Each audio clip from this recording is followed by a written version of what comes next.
kind of wanted to start out by talking a little bit about Mark, because I feel very lucky that he came into my life. He's been a fantastic mentor, and it's because of him that I was able to do my research on exactly what I wanted to do. I also thanks him because he shaved off about 2 years of grad school for me, because I got a secondary data set and was able to finish my dissertation really quickly. So he's been a really great teacher, and he's been so forthcoming with information and really interested in my development, and I just feel so lucky to be able to be doing this work with him. So a shout out to Mark. Today I'm going to talk a little bit about my dissertation. I'm not going to get too far into the results because I presented this in Miami, but I'm happy to share more details about that part of the study with you guys offline. If you guys want to see the slides from that or even read my 140-page, very soporific dissertation about it, I'm happy to share it with you. So, and the other thing is, feel free to interrupt me with questions and comments. I really want to cultivate a... There it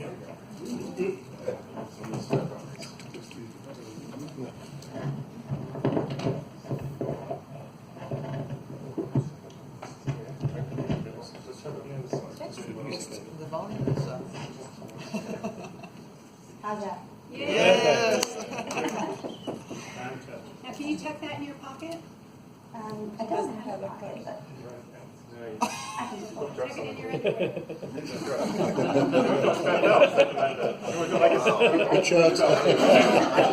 underwear. That's something my feet. You can borrow this. There you go. Okay. That's smart. Thank you. There you I go. think I will juice today. Okay, anyway, so feel free to interrupt me. I really kind of want to cultivate a discussion about this work because it's very important for me to understand the theory deeply and in an academic way. So I'm interested in hearing what you guys have to say about it and ideas that you have for further studies. I do want to contextualize everything I say from here forward with the fact that, in my opinion, research isn't fact. This is just another data point for understanding. So I want to contextualize the work. I think our data is only as good as the tools we use to measure. And so we need good tools to measure, number one, but we also have to keep in mind the limitations of the tools that we're using. And I'm happy to share some reliability and validity studies on Mark's assessment. I'm not going to get too far into that today just because that might drown you with numbers. I'm probably already going to do that, so. So I'll start with the research questions for part one. My 3 research questions were, what were the significant profiles in terms of auxiliary and, superior and auxiliary functions in terms of function and attitude and process? I kind of wanted to know, what does that pair look like? The second one was looking at the top 3 most reported functions. So not the tertiary as we would classically think about it in MBTI, but just the 3rd highest T-score for their 8 functions. And then the last thing was, how does the superior function compare to the inferior function? Is it diametrically opposed like Jung said or not? Why am I interested in studying this? Because for me at this point, I feel like I can't apply the theory well unless I know what I'm working with first. And I'm not proficient enough to qualitatively type people super accurately at this point. So I use a tool. And I feel like I need a good tool to do that. And in order to build a good tool, we have to have a solid understanding of theory, which is kind of where this comes in. What are the actual types? That's the foundation, how the nomenclature and the taxonomy of type works. So that's where my curiosity kind of found a home. So the methodology. Okay. So males and females between the ages of 20 to 80. This came from Mark's Australia, US, and Canada samples. From both the PTE and the PTI. You're referring to Mark. Do you mean Mark Majors? Mark Majors. Thank you. Sorry. Yes, Mark Majors from the US. The PTI is a longer version of the PTE is a longer version of the PTI, but they're the same kind of questions and has the same kind of structure. It was actually one of the limitations of my analysis was that I kind of lumped them both together. So that's something to keep in mind. And I can talk more offline about the nuances that it might have, how it might have affected the data. The method I used was latent class analysis, which is a fancy form of cluster analysis. I basically give the computer a bunch of data and say, tell me what you find in terms of homogeneous and significant clusters of data. And then it gives me these classes that it pulls out. That's a very watered down version of latent class analysis. And so the total N for the entire study with all 4 parts was 9,480. For the dissertation, which was part 1, was about 4,900. Do you guys have any questions about that? So important also is to talk about how I define complementarity. Basically, I took a pretty black and white approach to it based off of what Jung said. If it wasn't antagonistic, it was complementary, which meant that something like any with T was considered complementary, even though it's not, in the way we classically think about complementarity, it's not how we think about it. And so by definition, then, antagonistic was directly oppositional, so the antithesis of. So essentially, extroverted intuition with introverted sensing. Okay, so a flashback from Miami. I'll talk a little bit about the results, but I just want to contextualize where we are at this point in the presentation. We ended with thinking that I needed some post hoc tests to explore the composition of the classes that I found in terms of gender, age, occupation, and all of those sort of contextual variables. And then because I'll talk more about this later, but because I collapsed the T-scores into a rank, so I turned it into categorical data, I lost a lot of information about the spread and the variance and the mean of the scores, and so I wanted to go back and look at the continuous data, meaning the T-scores themselves, and see what that told me about the different classes. So that's where we ended in Miami. Part 2 research questions were basically, I got a second data set of about 5,000 and combined that with the original data set of about 4,000, and then I got the whole data set, which I mentioned earlier. Part 2 was just that second data set. And so my question was, I basically replicated exactly what I did. How did these 2 data sets compare? Part 3 was, again, the categorical data as a whole, and then part 4 was the entire data set with continuous. So I know this is a lot of statistical mumbo jumbo, but it'll make sense in a second. And then part 4, another part of the research question was, what can I tell about the composition of the classes from the continuous data and the different profiles that I found? So I looked at some descriptive statistics about that. Okay, so just to talk a little bit about this in case you're lost, categorical versus continuous are measures of types of data.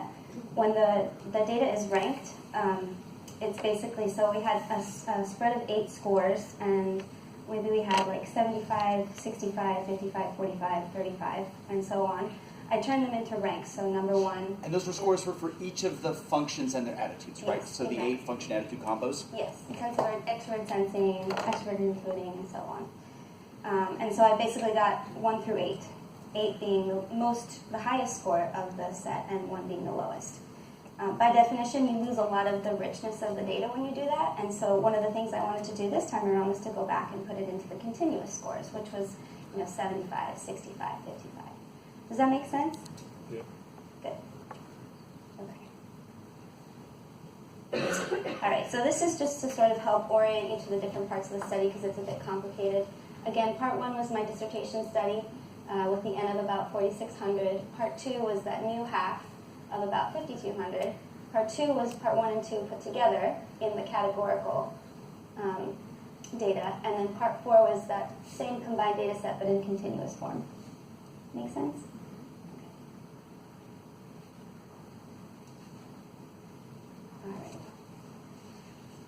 Okay, so the major findings from the categorical data studies, I kind of put it all into one because that's sort of how I differentiate the different important pieces of this overall study.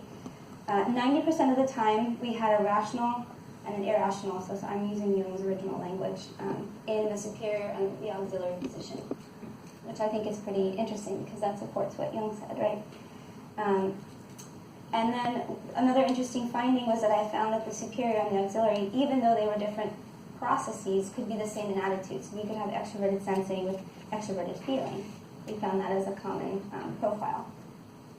But the really interesting thing, I think, was that comparing the auxiliary to the third most reported function, they were always complementary. So it was either the opposite attitude, same function as the auxiliary, or it could have been the opposite attitude, same function as the superior. So just to give you a visual here, These are sort of some visuals of the common profiles of free that I found. And you can see that extroverted feeling and introverted feeling supporting that introverted sensing as a superior, or you balance out the attitude of the superior function in the third most used function, and you get sort of a tripod situation. We talked about that in Miami. So questions about any of that? So in saying most used, how did people report that? How was the question asked to them? Did you ask them how much do you use the function or not? No. So this is a big limitation of the study, is that the assessment calculates 8 T-scores for each of the 8 functions based on a formula, which relates to how you answer a dichotomously organized assessment. So there's no direct question about introverted feeling. There's questions about introversion and feeling, and based off of how you answer those, it calculates a T-score. I don't know what that formula is. I wasn't privy to it. So that's a big limitation, because it would be nice to know how that happened. So Mina, just to put that in context, so for example, for extroverted feeling, somewhere there'll be some questions which relate to extroverted feeling, and people will in effect get a raw score on that. Then those are compared with an all group of some description to get what those T-scores are. Can you say it one more time? And then those will be compared with a norm group of some description to turn them into T-scores. So it'll depend a bit on the norm group and where the norm group is in terms of each of these things. Yeah. Then you then turn those into a ranking as well. Exactly. It's just that, like using it most, like usually the question's more like, what's most like you, or something like, do you know what I mean? And people can interpret questions like that in very different ways. And then if you sort of say, if you're asking someone what's most like you, but you're actually then interpreting that as how much you use it. I mean, I'd rather see them ask how much they use it, and then we know that that's what you know, I don't know. It's not necessarily true. That Steve Meyer's MTRI kind of challenges that view. What I find fun about this is that the model on the left, or the diagram on the left, supports the MBTI model, and the figure on the right supports Jung's original model, the Wheelwright model, and the Graham-Johnston model. Yeah, I think I did read that. One thing to keep in mind, too, is that when I'm calling the tertiary the third most used function, but if we're thinking about it in MBTI terms, it's not the tertiary classic. The tertiary comes much further down in the stack, which I'll actually talk about later.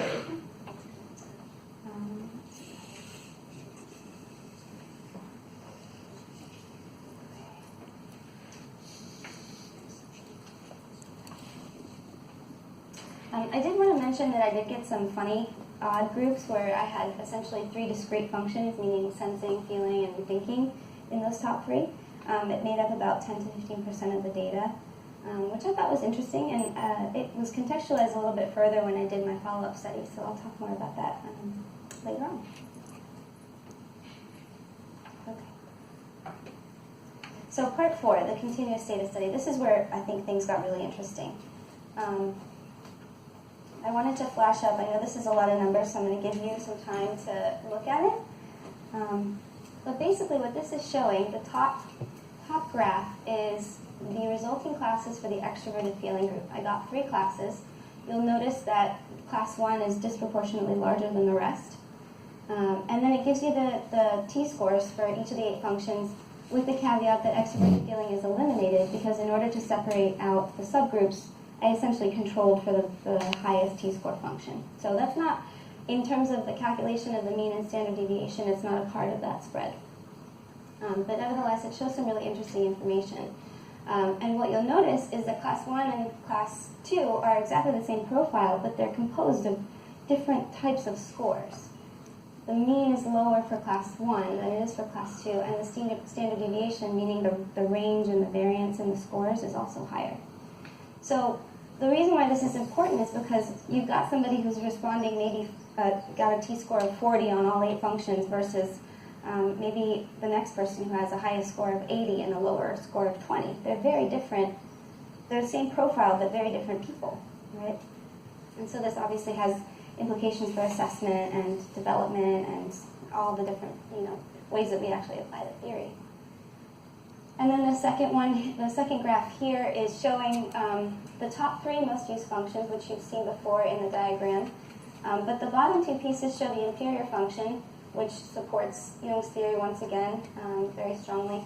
But then this idea of the inferior auxiliary function, which I think in MBTI languages would be called the tertiary. And so also interesting here is that it's diametrically opposed to the auxiliary function in both classes. And here it's not, which is also interesting. So just to clarify, if we were referencing this in type code terms, 70% were ESFJ, right? Yes. Conceptually, and 27% were ENFJ. Yeah, kind of. I mean, interestingly about this one is that Yes. it has that funky Yes. profile. Uh-huh. Yeah, and interestingly, the classes that I found that had this profile that didn't have that nice JP pair in the dominant and auxiliary were mostly J. I found very few P profiles with two S's in the superior and auxiliary or two N's in the superior and auxiliary. So with this class, you didn't have a fourth class that had a more traditional ENFJ look. No. Correct. For Okay. whatever reason. I mean, it was a large class. I think the N was, for the extroverted feeling, I think it was about 1,200. Okay. So it's not a small group. Yes. But interesting that I didn't find that profile. Sometimes when in the cluster analysis, what I found was the larger the group, the smaller the number of classes I would get, unless it was something like introverted sensing, which for whatever reason is very clearly, the classes were very clearly differentiated in the data. Does anybody have thoughts or questions about this? Too many numbers?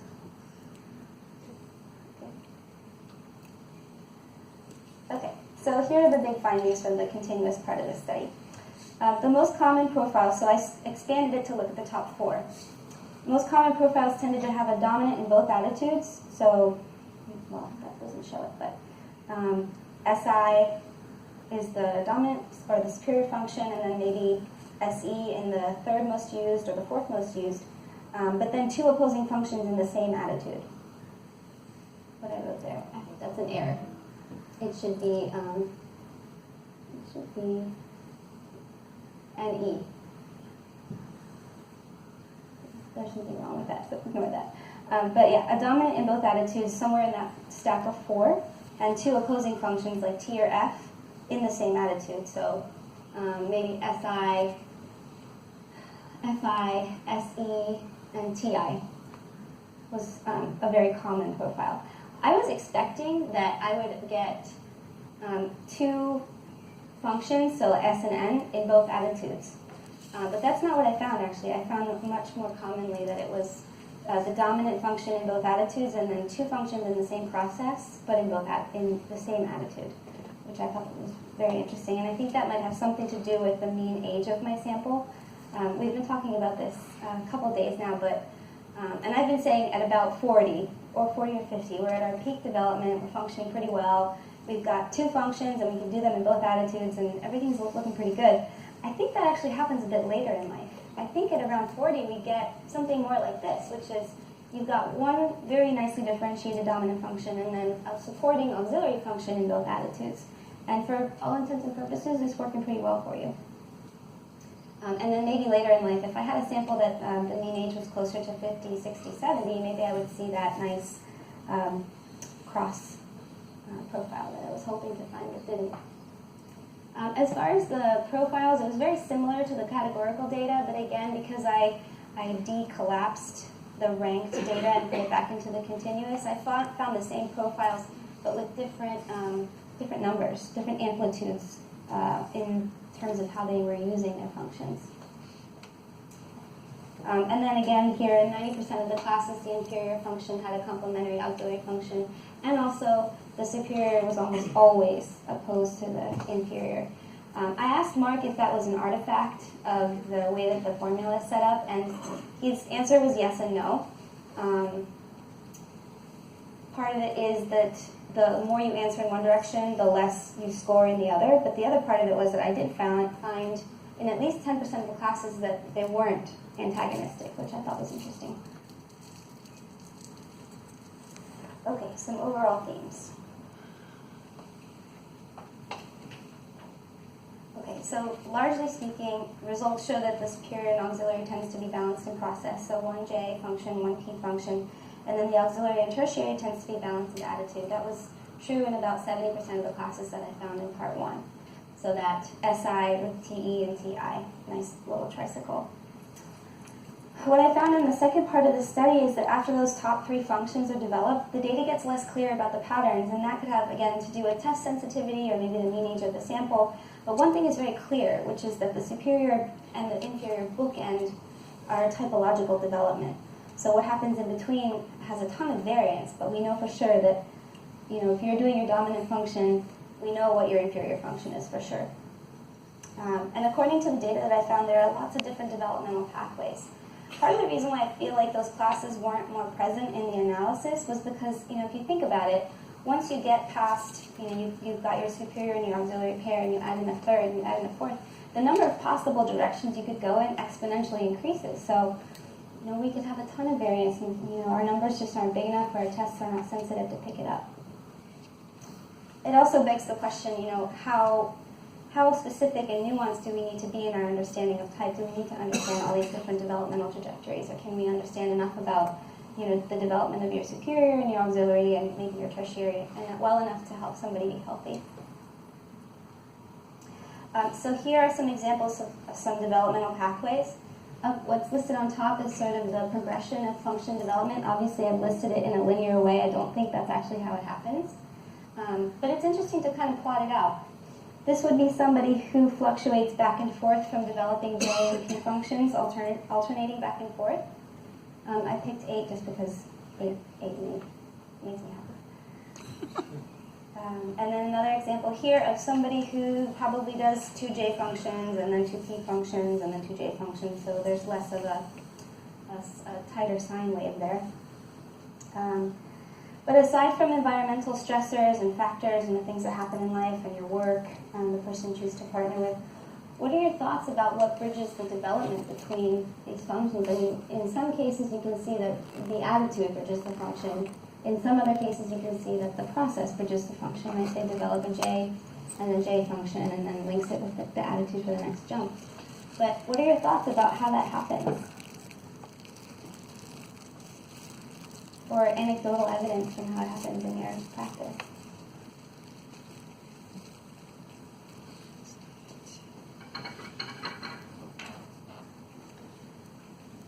I think we're still getting our head round this model. I think the development, I think it partly depends what the environment calls you to do to adapt to survive, and partly the underlying attention is drawing you to do this. For me, it's almost like you've got an underlying development path that's trying to unfold, but yet that has to coincide with what you're actually doing and what's needed, so you can depend on the individual. I think, how you adapt to it. Yeah, highly specific to the individual. And yet we still have propensities to go in certain directions. Ceteris paribus, all else being equal, we have sort of organic propensities to go in a certain direction over another. And so that's kind of what I'm really after is, under the same conditions, what guides the development of this progression. But it's interesting to think about, what the thing that bridges the shift. Is it the attitude? Is it the process? It's almost as if you already know how to do one thing, it kind of scaffolds your development to learn how to do another. Okay, some applications. Probably some of you remember this from Miami, the Tricycle Model. It's that dominant function. So we move from a bicycle or a motorcycle with 2 wheels with a superior and auxiliary function to a tricycle. So we've got a dominant, this should be actually reversed, big wheel in the front. But say introverted sensing is the dominant, and then you've got extroverted thinking and introverted thinking to sort of support the development and cognitive function of the individual. The thing that I thought was interesting was thinking about it in a 4-wheeler perspective, right? So this is what I hoped I would find. I didn't. But the idea is still interesting. It makes a lot more sense to me that, if you already learned Latin, that it would be easier for you to learn Spanish than it would for you to learn Mandarin, right? So it would be much easier for you to learn to do the opposite attitude of a function you already know how to do, rather than make this huge jump to a completely new, essentially a new language, right? And so when we think about that 4-type stack, it doesn't necessarily flow linearly. I think there's a lot of stuff that happens in between the tertiary and the inferior in terms of MBTI terms. But the data supports what Isabel said about the tertiary and the inferior function, which was also very interesting. Okay, so development. In 92% of the classes, the inferior had a complementary inferior auxiliary function, which I thought that was really interesting. And so, again, the inferior auxiliary being the tertiary in typical MBTI language. So I'm curious to know, like, what does that tell us about healthy development of the inferior function? I thought I might share an anecdote. My dad, so my type, I have been currently testing INTJ. My dad's an ESFP, so he's my diametrical opposite. And so I started thinking about what does it look like to learn how to use the inferior function in a healthy way? How do I develop it?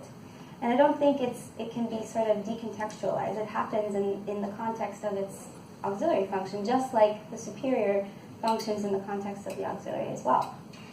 So I started thinking, like, what's it like to hang out with my dad? I actually, I love hanging out with him. I think we both experience a sense of, like, mutual release, because with him, I can be sensory and go with the flow, and with me, he can be sort of more abstract, and we just get along really well. And so on your tables, there's a handout. I kind of wanted you guys just to talk a little bit about, think about your diametrically opposed type. Have you ever met anybody with those preferences, and what's it like to interact with them? Have you sensed, have you butted up against your inferior function? Have you had a pleasant experience with somebody of your opposite type? Has it been terrible? Just kind of want to talk about that for a little while.